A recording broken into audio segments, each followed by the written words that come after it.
বিসমিল্লাহ রহমানির রহিম। ভাই ও বোনেরা, যে যেখান থেকে আমাকে দেখছেন এবং শুনছেন, আপনাদের সবাইকে আমার সালাম। আসসালামু আলাইকুম। আশা করি আপনারা ভালো আছেন, আমিও ভালো আছি। UK property gossip by Tasmina YouTube চ্যানেলের পক্ষ থেকে জানাই শুভেচ্ছা। আজ জানুয়ারি মাসের 15 তারিখ, বুধবার 2025। এই মুহূর্তে লন্ডনের তাপমাত্রা আছে 10 ডিগ্রি সেলসিয়াস। সকাল থেকেই গুড়ি গুড়ি বৃষ্টি হচ্ছে, তবে এই মুহূর্তে গুড়ি গুড়ি বৃষ্টিটা থেমে গেছে, বিধায় ভিডিওটি করতে পারছি। তো যা হোক, আজ যে বিষয়টি নিয়ে কথা বলতে চাচ্ছি সেটা হলো যে আপনারা মোটামুটি সবাই অবগত আছেন যে গতকাল অর্থাৎ 14ই জানুয়ারি 2025 লন্ডন সময় সন্ধ্যা প্রায় 4টার দিকে বাংলাদেশি বংশোদ্ভূত যুক্তরাজ্যের নগরমন্ত্রী টিউলিপ সিদ্দিক, যিনি শেখ হাসিনার ভাগ্নি এবং শেখ রেহেনার মেয়ে কন্যা, তিনি যুক্তরাজ্যের মন্ত্রী পরিষদের নগরমন্ত্রীর পদ থেকে পদত্যাগ করেছেন। যুক্তরাজ্যে টিউলিপ সিদ্দিকের মন্ত্রিত্বের পদ থেকে পদত্যাগ করবার পর এই যুক্তরাজ্যে থাকা শত শত হাজার হাজার লাখ লাখ বাংলাদেশিদের ভেতরে নানান ধরনের প্রতিক্রিয়া দেখা গেছে, নানান ধরনের প্রতিক্রিয়া শোনা যাচ্ছে। তবে তাদের মাঝে অধিকাংশের প্রতিক্রিয়াটা হচ্ছে এরকম যে টিউলিপ সিদ্দিক দুর্নীতির দায়ে মন্ত্রিত্বের পদ হারিয়েছেন, তিনি পদত্যাগ করেছেন। যেহেতু তিনি একজন দুর্নীতিবাজ হিসাবে দুর্নীতিবাজের খাতায় তার নাম লেখা হয়ে গেছে, কাজেই এখন আরও দুটি পদ এই টিউলিপ সিদ্দিক যে হোল্ড করছেন, অর্থাৎ এক হচ্ছে তিনি একজন ব্রিটিশ এমপি, দ্বিতীয়টি হচ্ছে তিনি এই যুক্তরাজ্যের যে একটি শক্তিশালী জনপ্রিয় রাজনৈতিক দল লেবার পার্টি, সেটির তিনি একজন সক্রিয় সদস্য।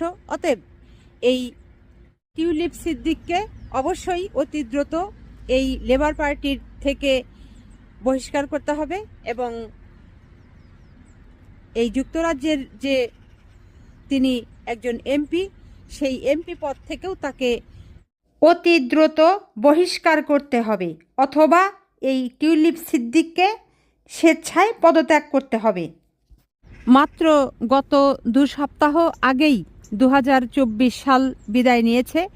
এই 2024 সালকে বিদায় দেওয়া উপলক্ষে যুক্তরাজ্যের এই লেবার পার্টি একটি বড় ধরনের অনুষ্ঠান করে যুক্তরাজ্যের গ্লাসগোতে, এবং সেই অনুষ্ঠানে দেখা গেছে যে লেবার পার্টির যিনি প্রধান, বর্তমানে যিনি যুক্তরাজ্যের প্রধানমন্ত্রী স্যার কেয়ার স্টারমারের সঙ্গে বাংলাদেশের আওয়ামী সরকারের ক্ষমতাচ্যুত আওয়ামী লীগের পলাতক নেতা ও সিলেট সিটি কর্পোরেশনের সাবেক মেয়র জনাব আনোয়ারুজ্জামান চৌধুরীর সঙ্গে নৈশভোজের একটি অনুষ্ঠানে দুজনে মিলে হাসি মুখে কথা বলছেন।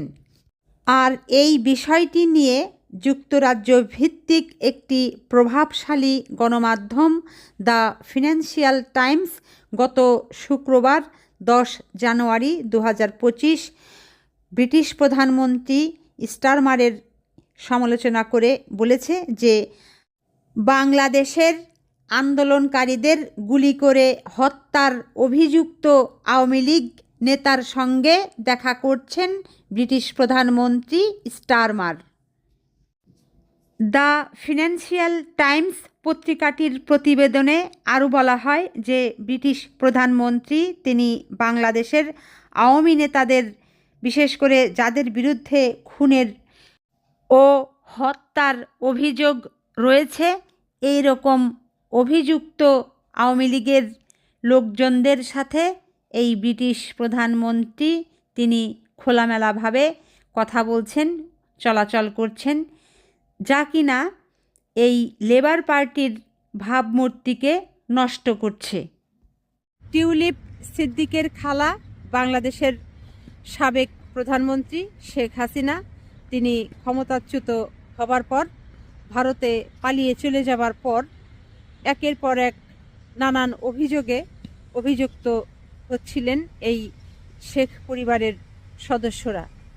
তো টিউলিপ সিদ্দিকের বিরুদ্ধেও নানান অভিযোগ উঠে।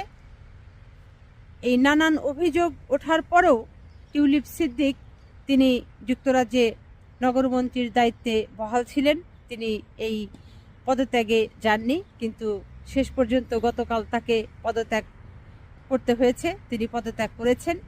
তো যেহেতু এখন আবার নতুন করে প্রশ্ন উঠেছে যে তিনি যুক্তরাজ্যের এমপি হিসেবেও থাকতে পারবেন না, সেই সাথে তিনি লেবার পার্টির সদস্য পদেও তিনি থাকতে পারবেন না, এখন এই দুটো বিষয়ে কি ফয়সালা হবে সেটি এখন দেখার পালা।